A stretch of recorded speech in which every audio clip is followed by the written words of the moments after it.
नमस्कार छात्रों। एनसीईआरटी कक्षा 10वीं गणित में आप सभी का स्वागत है। मैं अमित कराती आज आपके लिए एक नई वीडियो लेकर आया हूं, जिसमें हम पढ़ने वाले हैं कक्षा 10वीं गणित के पाठ 1 का अभ्यास 1.1 का प्रश्न क्रमांक 3। प्रश्न में पूछा गया है कि किसी परेड में 616 सदस्यों वाली एक सेना यानी आर्मी की टुकड़ी को 32 सदस्यों वाले एक आर्मी बैंड के पीछे मार्च करना है। दोनों समूहों को समान संख्या वाले स्तंभों के पीछे मार्च करना है। उन स्तंभों की अधिकतम संख्या क्या होगी जिसमें वे मार्च कर सकते हैं। तो यहाँ पूछा गया है कि उन स्तंभों की अधिकतम संख्या क्या होगी जिसमें वे मार्च कर सकते हैं। यहाँ आपको ये ध्यान रखना है कि अधिकतम संख्या पूछी गई है, इसलिए हम 616 और 32 का एचसीएफ ज्ञात करेंगे। एचसीएफ का मतलब ही होता है हाईएस्ट कॉमन फैक्टर और हाईएस्ट का मतलब होता है अधिकतम। तो चलिए हम 616 और 32 का एचसीएफ ज्ञात करते हैं। सबसे पहले हम लिखते हैं हल। एग्जाम में बिल्कुल आपको इसी तरीके से करना है। हल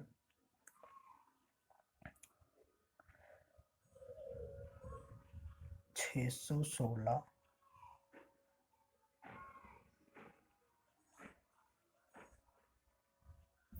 और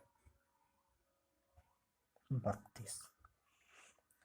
यहाँ पर हमें ये देखना है कि 616 और 32 में से बड़ी संख्या कौन सी है। तो यहाँ बड़ी संख्या है 616, तो हम लिखेंगे 616 ग्रेटर देन 32, यानी 616 बड़ी है 32 से। जो संख्या बड़ी होती है उसकी तरफ मुंह खुला होता है। अब हमें इतना लिखने के बाद एग्जाम में जो हमारी कॉपी है उसके बीचों बीच एक लाइन खींच लेना है। मैंने आगे की वीडियो में बताया भी है। और इस तरफ हमें भाग विधि का प्रयोग करना है और इस तरफ हमें प्रमेयिका लगानी है। तो हम लिखते हैं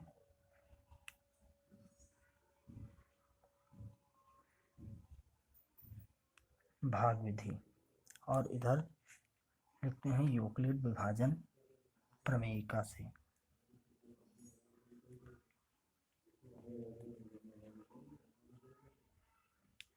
यूक्लिड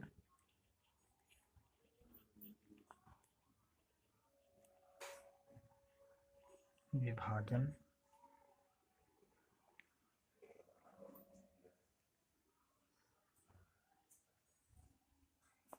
प्रमेयिका से।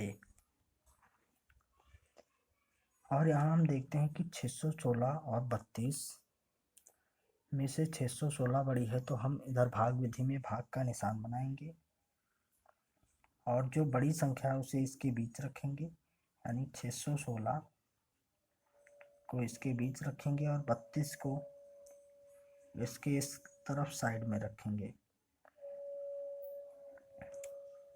अब यहाँ पर हमारा जो भाजक है वो 2 संख्या में है और जो हमारा विभाज्य है वो 3 संख्या में है। तब हम पहली की 2 संख्याओं को लेते हैं, इन दोनों को, और 32 को देखते हैं कि किस संख्या से गुणा किया जाए कि 61 से ज़्यादा ना हो, उसके बराबर हो या उससे कम हो। तो 32 एकम 32 और 32 दूना 64, तो 61 से ज़्यादा हो जा रहा है तो हम एक बार में ही ले जाएंगे और लिखेंगे 32 एकम 32 और फिर घटाएंगे तो यहाँ 1 है, घटेगा नहीं तो 1 हासिल लेंगे। 11 में से 2 गई, बचा 9। 5 में से 3 गई तो 2 बचा। अब हम अगली संख्या को उतारेंगे, यानी 6 को। और फिर हम देखते हैं कि 32 को किस संख्या से गुणा किया जाए कि या तो 296 हो जाए या फिर 296 से कम हो, लेकिन ज़्यादा नहीं होना चाहिए। तो हम रफ कार्य में आते हैं और 32 गुणे 8 करके देखते हैं। 32 गुणे 8, 8 दूनी 16 की 6 हासिल आई 1, 8 3 24 और 1 25। तो 8 बार में हमारा 256 हो जा रहा है। तो हम एक बार और करके देखते हैं, यानी 9 बार करते हैं। तो 32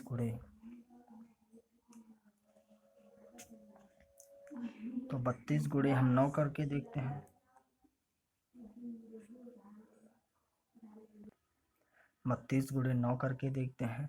तो 9 दूनी 18 की 8 हासिल आई 1, 9 त्रिक 27 और 1 28। तो 288 हो रहा है। इसलिए हम 32 गुणे 9 ही करेंगे। 288 जो कि 296 से छोटा है, इसलिए हम 32 गुणे 9 ही करेंगे। 288 और फिर हम इसे घटाएंगे। तो यहाँ पर 6 है, यहाँ पर 8 घटेगा नहीं, तो एक हासिल लेंगे। 16 में से 8 गई, 8 बचा, और यहाँ पर 8 बचा क्योंकि एक हासिल गई। तो 8 में से 8 गई, कुछ नहीं। 2 में से 2 गई, कुछ नहीं।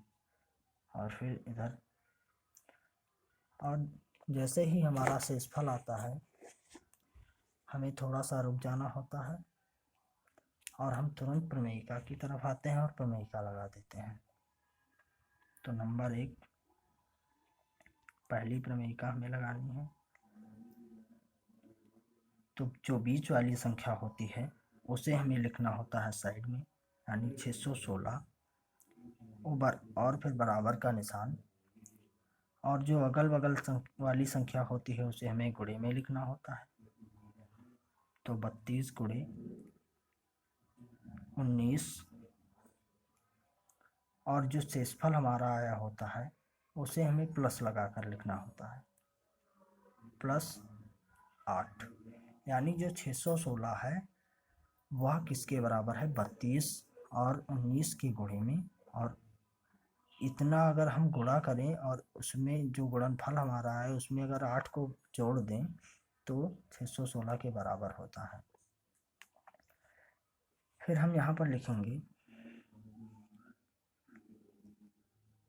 एक ब्रैकेट बनाएंगे और यहाँ पर लिखेंगे चूंकि शेषफल जो हमारा आया है यहाँ पर, चूंकि शेषफल बराबर नहीं है 0 के, अतः हम फिर भाग विधि की तरफ आते हैं और जो हमारा शेषफल आया है उसके बगल से हमें भाग का निशान बना लेना होता है। और जो हमारा पूर्व भाजक यानी जो हमारा पहले भाजक था उसे उठाकर इसके बीचों बीच रख देना है। और फिर यहाँ पर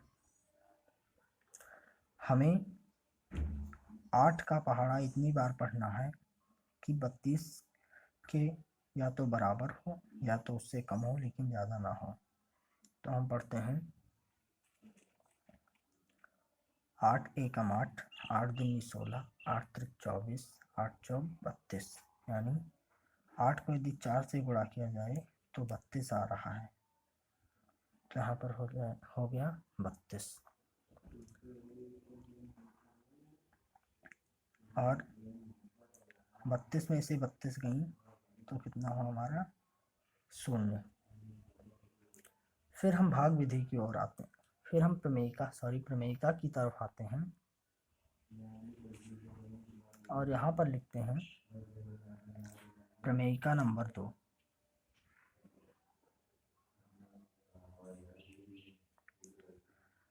और जो बीच वाली संख्या होती है उसे हम लिखते हैं साइड में, यानी 32 किसके बराबर है, अगल बगल वाली संख्या के गुणे में, यानी 8 गुणे 4 और प्लस शेषफल के।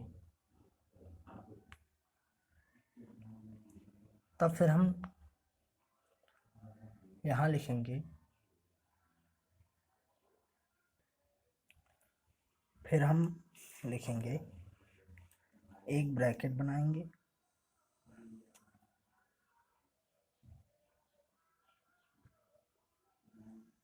और लिखेंगे चूंकि, फिर लिखेंगे चूंकि शेषफल बराबर है 0 के,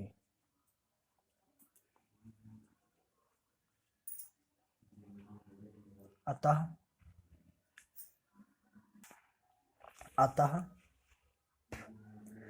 616 और 32 का HCF बराबर, ये जो निशान होता है अतः का होता है, अतः 616 व 32 का HCF बराबर कितना है, जहां हमारा शेषफल 0 आता है उसके पहले का जो भाजक होता है वही हमारा HCF होता है। अतः 616 32 का HCF बराबर कितना होगा, 8 होगा, 8। तब हम लिखेंगे, अतः जो आर्मी है, अतः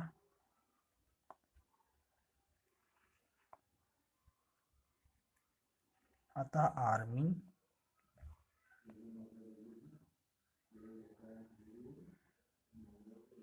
8 स्तंभों में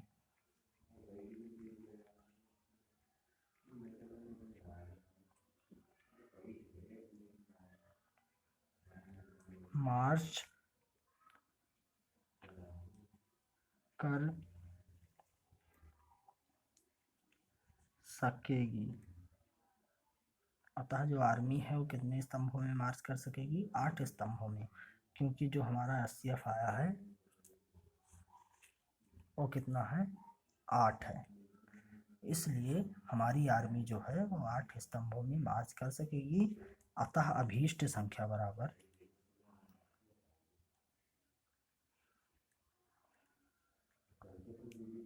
अतः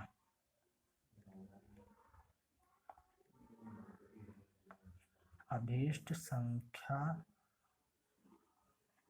बराबर कितनी होगी, 8 होगी, और यही हमारा है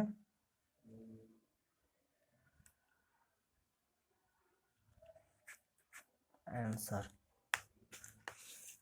तो धन्यवाद मित्रों, मिलते हैं किसी नेक्स्ट वीडियो में किसी नए रुख के साथ। धन्यवाद। अगर आपको हमारा वीडियो ज़रा सा भी पसंद आया हो तो वीडियो को लाइक करिए, चैनल को सब्सक्राइब करिए और बेल आइकन को दबाना मत भूलिए, और साथ ही साथ हमारे वीडियो को दोस्तों के साथ शेयर करिए ताकि मैं आपके लिए नई वीडियो लाता रहूं। धन्यवाद।